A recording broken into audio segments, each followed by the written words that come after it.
what is the will of God for my life? It's a pressing question that every Christian asks. What is God's will for my life? We want to know. We want to have direction. We want to make sure that we enjoy Him and glorify Him and don't miss God's will.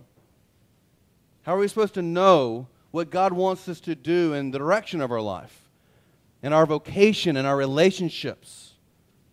Maybe some ask, what does God want to do with my retirement, with my vacation, my days off?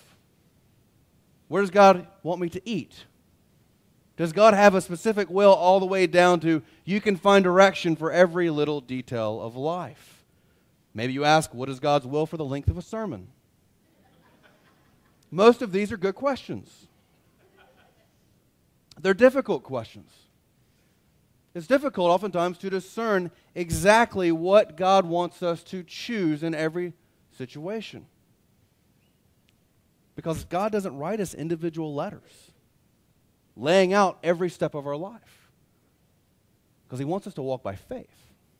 He wants us to walk depending upon Him. If we knew how everything was going to play out, there would be less faith. There would be less dependence. God doesn't write us individual letters, but He's written us all His Word. And we have to believe that this is sufficient for us to know God's will, to believe Him, to trust Him, and to obey.